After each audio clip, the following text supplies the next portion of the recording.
大家好，本影片要来介绍如何分析轨迹型和单点型的 beta charge。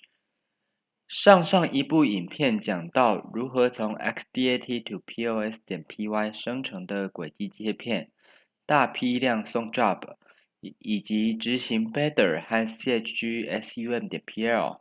如果错过的话，请点击上方的影片连结。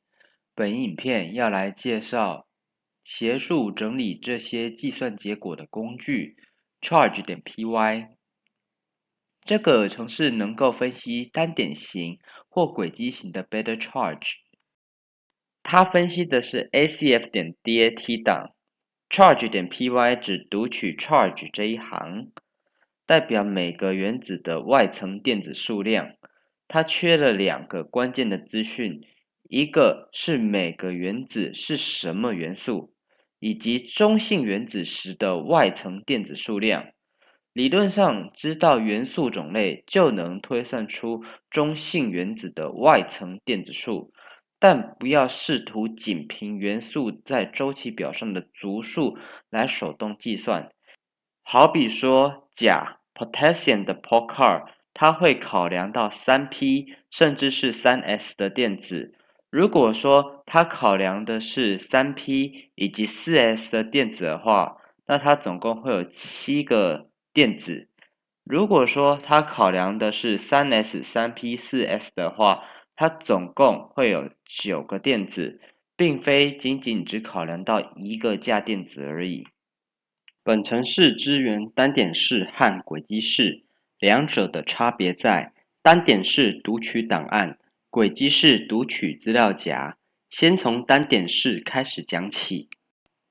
这个系统是锂金属电解质系统，抓第一步当做单点计算的示范档。这次分析的重点在溶剂、盐类、锂金属和氦层的电荷分布。先使用 help 来看有哪些标签。最值得一提的是 postcard 以及 POCAR 这两个标签。刚才有提过 ACF.DAT 档没有元素相关的资讯，因此会需要使用 postcard 标签，即是透过读取 postcard 来取得元素的资讯，生成一个名为 atoms.txt 的档案。第二次以后读档就不再需要使用 postcard， 而是读取 atoms.txt。同理 ，POCAR 这个标签，它是读取 POCAR 取得中性原子的外层电子数，生成 ref.txt 的档案。提醒一下 ，atoms.txt 和 ref.txt 是在第一次读档之后才会产生的。开始使用 charge.py， 我们需要输入一系列的必要参数。首先输入感兴趣的 ACF.DAT 档，然后使用 postcard 标签把 postcard 给引进来，然后使用 POCAR 标签把 POCAR 给引进来，来获取元素种类和中性电子数。因为涉及电解质中多种分子，所以我们要引入到 molecules 标签。电解质内的分子有 EC、EMC、TFSI 和 PF6 这4种分子。原子输入的系统在前一步已经详细说明，不会再细讲。输入方法请看这一页投影片的范例，有需要的人请按暂停来仔细研究。本程式采批次输出，每一行代表一笔结果。第一行输入溶剂分子 EC 和 EMC。第二行输入盐类 PF6 和 TFSI， 并纳入在电解质的锂离子474到477。第三行是锂金属，并排除已经被纳入盐类的锂离子474到477。第四层是氦层。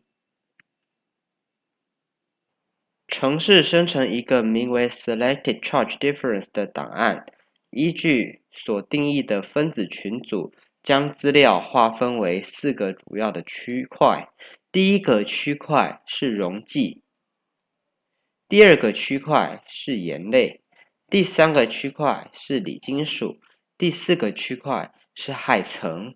这每一个区块当中，第一列所列的是原子编号，第二列是该原子在中性状态下电子数量，从 Pol-Car 取得。第一行就是后面这些原子的加总，这样子就可以不用自己加原子了。第二个例子是电解质中每种分子的带电量总和，也就是观察 EC、EMC、PF6 和 TFSI 的个别带电量。由于是第二次的输入 ，Postcard 标签跟 Pol-Car 标签可以省略，因为仍以分子为主，所以仍要保留 Molecules 标签。由于预设输出 Selected Charge Difference 已经被使用，所以说我们再用 Output 的标签更名为 Electrolyte。第一行输入溶剂分子 EC， 第二行是 EMC， 第三行 TFSI， 第四行 PF6。这样子就可以输出每一种分子的带电量了。轨迹是 charge.py 的输入格式，完全按照 betterexe.py 的输出格式，也就是一个资料夹里面有许多含有以数字命名的资料夹，而这些资料夹里面都放着对应的时间部的 acf.dat 档。charge.py 会读取这个资料夹并进行分析。这次的范例与单点式的系统相同，不过变成轨迹档而已。现在开始示范轨迹式 charge.py 使用刚才的第一个例子，溶剂、盐类、锂金属和氦层的电荷分布，先引入资料夹 TRJ， 然后使用 Postcard 以及 Pol-Car 标签引入 Postcard 和 Pol-Car， 同时引入分子相关的资讯。第一行输入溶剂的分子 EC 和 EMC， 第二行输入盐类 PF6 和 TFSI， 并纳入在电解质的锂离子474到477。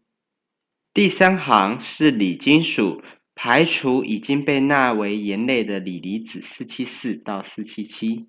第四行是氦层。在这里，他会询问说是否要做曲线平滑。这一次，我们先不做曲线平滑。生成了2个档案，第一个档案 Select Charge Difference 的格式与单点式相同，只是呢，它变成轨迹档的格式。而 Selected Charge Difference Continuity， 它是将 Selected Charge Difference 当中的 SUM 数据以内插法的方式连起来了得到的，可以适用于连续的电荷变化曲线图。我现在简单用 Excel 来做一个示范，就可以看到说它将原本离散的点给连起来了。Charge.py 能够分析 Bether 带电量的工具，处理单点或轨迹计算的 acf.dat 档，其中轨迹计算的输出有进行内插法以及曲线平滑数据，可以绘制连续且平滑的电荷变化曲线图。